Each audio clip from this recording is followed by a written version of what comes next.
La masse ouvrière canadienne-française forme un prolétariat qui se sent souvent exploité.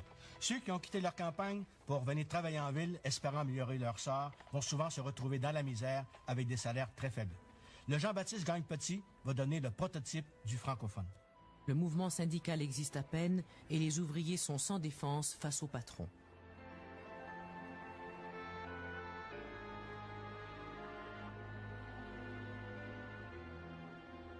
Au cours de la seconde moitié du 19e siècle, les ouvriers travaillent 6 jours semaine et un minimum de 10 heures par jour. Il ne restait donc qu'une seule journée pour le repos. Mais quel repos! Il fallait qu'il aille à la messe le dimanche et souvent les femmes travaillaient. Et cette journée-là, elles devaient faire tout le ménage. Les conditions de travail étaient souvent très pénibles. On ne pouvait pas quitter son travail au cours de la journée sans être pénalisé. Si on brisait quelque chose, on était pénalisé aussi.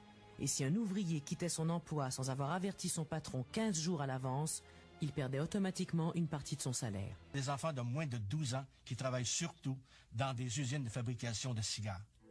Les règlements permettaient que l'on enferme les enfants désobéissants ou chahuteurs. Si un enfant brisait un cigare, il était pénalisé. Il devait payer une amende. Ainsi, après une semaine de 60 heures de travail, certains enfants devaient de l'argent à leur patron.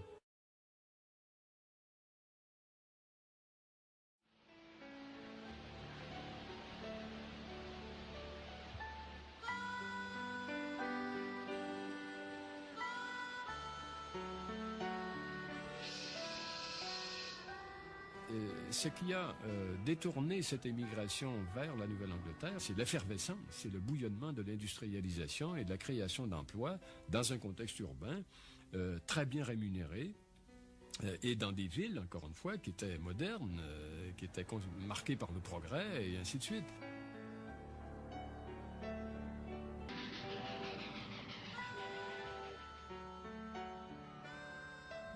Les années 1870 sont marquées par une profonde récession, ce qui va inciter encore plus de gens à émigrer. En 1880, on évalue à environ 800 000 le nombre de Canadiens français établis en Nouvelle-Angleterre. Et pour la seule décennie 1880-1890, il y en a 150 000 qui quittent le Québec pour la Nouvelle-Angleterre. Considérez que en un siècle environ, en gros, entre 1830 et 1930, il y a eu près d'1 million de Québécois qui ont émigré aux États-Unis.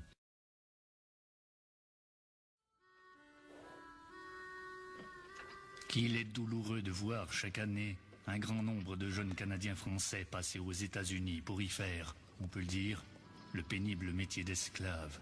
Tandis que le pays manque de bras pour défricher les forêts immenses qui nous environnent encore de toutes parts. Là-bas, ces gens-là vivent un peu en ghetto. Ils ont leurs propres écoles, leurs propres journaux, leurs propres églises. Ils conservent la langue française. Et ça va déplaire à un certain nombre d'Américains. Les Canadiens français sont à la Nouvelle-Angleterre ce que les Chinois sont à la Californie. Leur moralité est d'un degré plus bas. Ils achètent moins de choses nécessaires à la vie et leur seul but semble être d'enlever le plus d'argent possible au pays. Ils ne veulent pas faire instruire leurs enfants et quand on les oblige d'envoyer leurs enfants aux écoles, ils s'en vont dans une autre localité.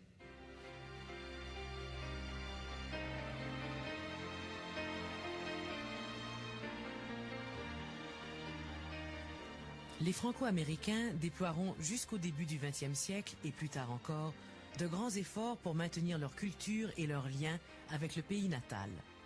Mais très peu d'entre eux reviendront au Québec. La prospérité et le travail créent de nouveaux liens. Avec le temps, ils se fondront dans le melting pot américain et l'assimilation sera consommée.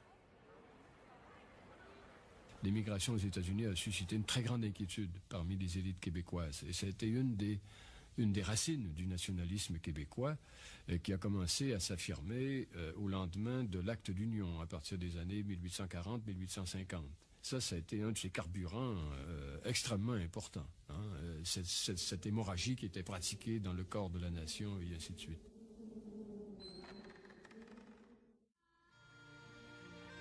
L'Ouest attire de plus en plus de colons venus de l'Ontario. Pour eux, ces territoires sont le prolongement naturel de leur province. Ils trouvent normal que ces terres leur soient destinées. L'ouverture du Manitoba à la colonisation va engendrer un problème extrêmement grave. La majorité de la population, ce sont des métis francophones. Le fédéral, qui est propriétaire du terrain depuis 1869, va envoyer des arpenteurs qui, eux, ne tiendront pas compte de l'occupation des terres par les métis. Il y aura un mécontentement énorme. Ces métis-là ont peur de perdre leurs terres. Il y a un jeune métis qui est très instruit. Il est venu suivre des cours à Montréal. Il a vécu à Montréal un certain temps. Il est retourné chez lui là-bas. Il s'appelle Louis Riel. Riel est le chef incontesté des Métis, qu'il considère comme une nation dont les droits sont bafoués. Louis Riel va mettre sur pied un genre de gouvernement provisoire, va s'emparer du fort Garé, et là, on va craindre pendant un certain temps que des colons anglais tentent de s'emparer du fort. Le gouvernement canadien va envoyer des soldats pour rétablir l'ordre. Louis Riel sera obligé de s'exiler aux États-Unis, au Montana. C'est sûr que tout ce que Riel représentait dans le Manitoba allait à l'encontre de la vision de l'Ouest de cette communauté anglophone. C'est-à-dire, ils avaient beaucoup de mal avec les habitudes économiques, évidemment, des Amérindiens, mais les Métis aussi.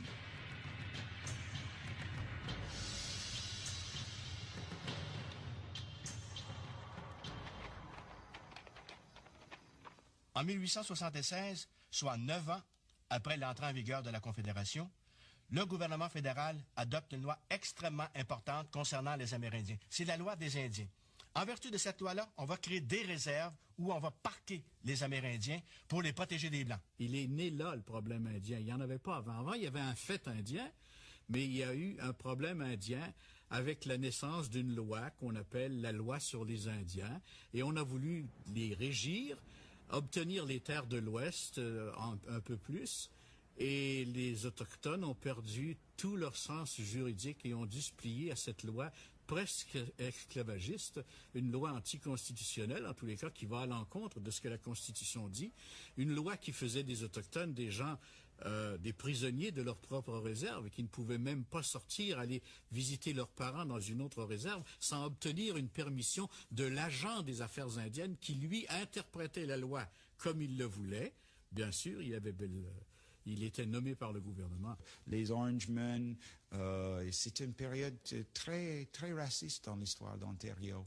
On va faire revenir Louis Riel, qui va prendre la direction d'un corps armé.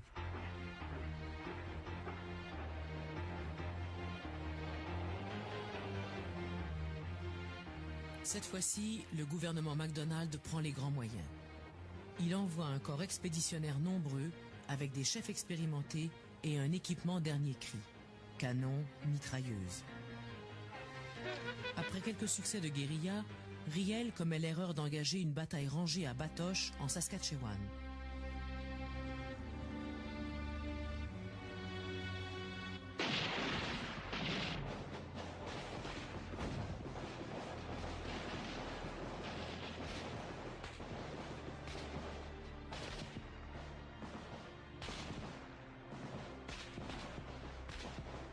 Écrasés sous le nombre, ces hommes se dispersent. 8 chefs amérindiens capturés sont jugés et pendus.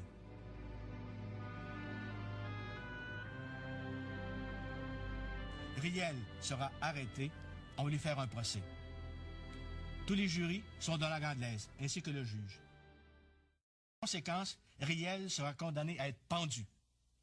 On va faire appel à la clémence du gouverneur général.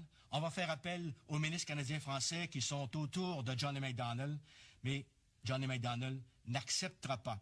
Et il dira, même si tous les chiens du Québec aboient, Riel sera pendu. Et Riel, effectivement, est pendu le 16 novembre 1885. Ah ben oui, ils étaient sûrement très, très contents d'avoir terminé avec un bonhomme comme Louis Riel, qui les avait embêtés pendant 15 ans. Ça prend très peu de temps avant qu'on apprenne à Montréal que Riel a été pendu. Et à ce moment-là, les commerces ferment. Les gens abordent des signes de deuil. À Québec, le soir même, 15 000 personnes se réunissent pour protester contre cette exécution-là. À Montréal, le dimanche suivant, 50 000 personnes, malgré le fait qu'il fasse froid, se réunissent au Champ de Mars pour écouter des orateurs. Des orateurs qui vont dire « Mon frère Riel est mort ». Défenseur des opprimés et martyr, ou aventurier à l'esprit instable, Riel a été un homme énigmatique, plein de contradictions. Un personnage historique qui demeurera à jamais controversé. Honoré Mercier va récupérer l'indignation des francophones. Il va fonder un nouveau parti au sein duquel on va retrouver des conservateurs et des libéraux. Les pandards vont être exclus. Et ce nouveau parti-là, le Parti national, sera peut-être le premier à parler d'indépendance du Québec.